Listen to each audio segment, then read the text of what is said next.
Hi viewers, আশা করি সবাই ভালো আছেন। আমিও ভালো আছি। আজকে আপনাদের দেখাবো টিস্ট মাস্ক কীভাবে বানানো যায়। টিস্ট মাস্ক বানানোর দুইটি পদ্ধতি, একটি হলো বাজার থেকে কেনা একটা মাস্কের উপর কাগজ লাগিয়ে বানানো যায়, আর একটা হলো পেপার কেটে বানানো যায়। আজকে আপনাদের দেখাবো বাজার থেকে কিনে আনা একটা মাস্ক আমি নিয়ে আসলাম এবং তার সুতাটা রাবারটা ছুটিয়ে খুলে রাখলাম এটার উপরে কাগজ পেস্ট করার জন্য।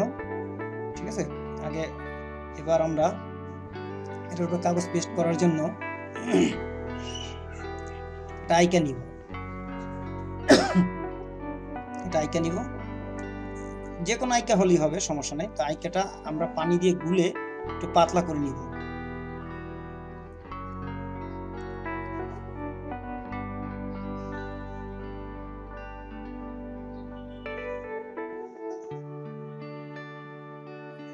বেশি অল্প একটু নিলেই হবে, বেশি না, অল্প একটু আইকা আপনি পানি দিয়ে গুলে নিবেন।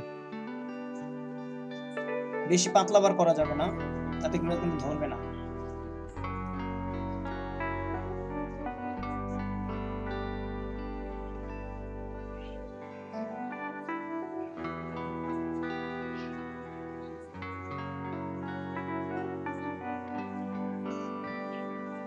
এবার আমরা এই মাস্কটার উপরে একটু জেল, যে কোনো বেজলিন অথবা টিবুট পমেড অথবা যে কোনো একটা কিছু, তৈলাক্ত যে কোনো একটা কিছু একটু হালকা করে লাগিয়ে নিব, যাতে করে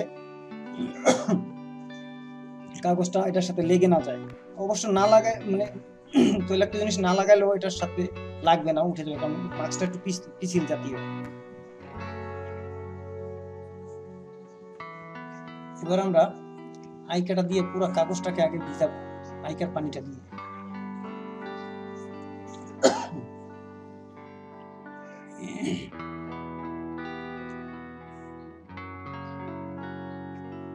এবার ভিজানোর পরে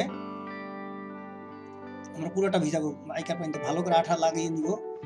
এবার এটাকে আমরা ছিঁড়বো, ছোট ছোট টুকরা করে ছিঁড়বো।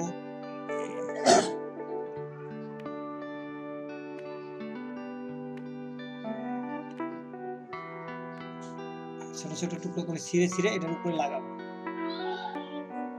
ছোট ছোট টুকরো করে এটার উপর ছিঁড়ে লাগাবো।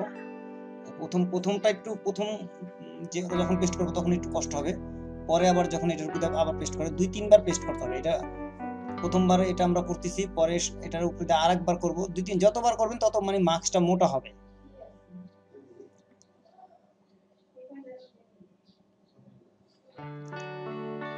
এভাবে করে আমরা পুরোটাকে আমরা কাগজ দিয়ে, ছোট ছোট কাগজ দিয়ে ভালো করে এভাবে, কোনো জায়গায় যেন ফাঁকা না থাকে, কালো অংশটা যেন না দেখা যায়, কিন্তু চেপে চেপে লাগাইতে হবে, ভালো করে চাপ দিতে হবে লাগানোর সময়।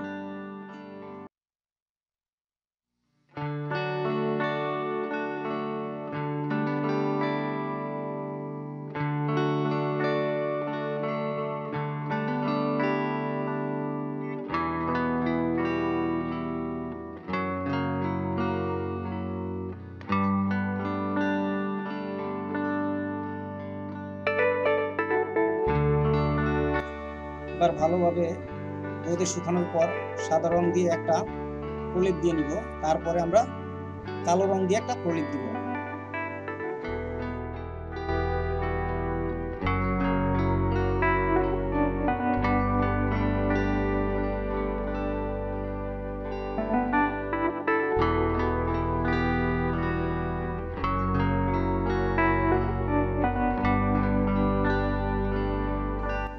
এবার আমরা ভালোভাবে রোদে শুকানোর পরে কালো দিয়ে একটা কোট দিব, কালো দিয়ে ভালো করে কোট দিব। যেহেতু টিস্ট মাস্কটা কালো, তাই আমরা কালো করব।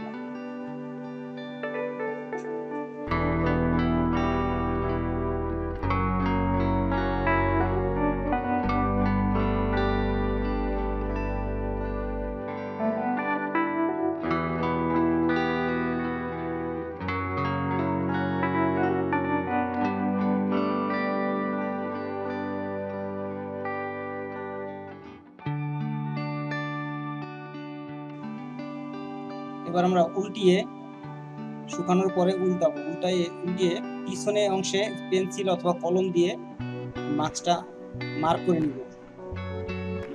মার্ক করে নিব এবং দাগ দিয়ে মার্ক করে নিব, কারণ কাটার জন্য দাগ দিয়ে নিতে হবে। দাগের উপর দিয়ে পরে আমরা কাটবো।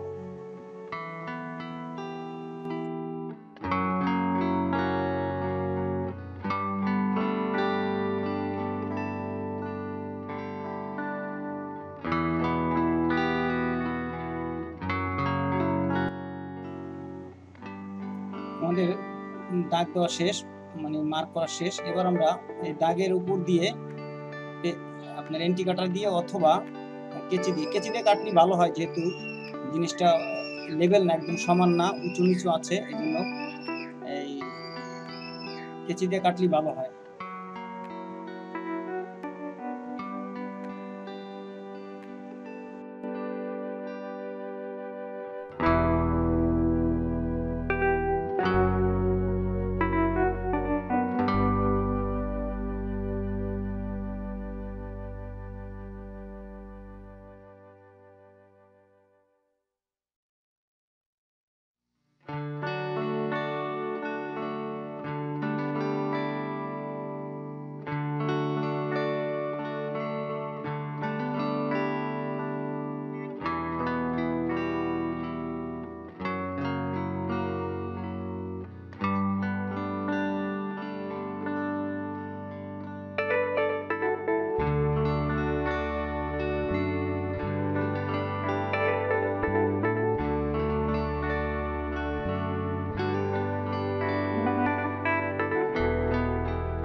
এবার আমরা এখানে একটা ছিদ্র করে, দুই পাশে দুইটা ছিদ্র করে একটা রাবার লাগিয়ে দিব।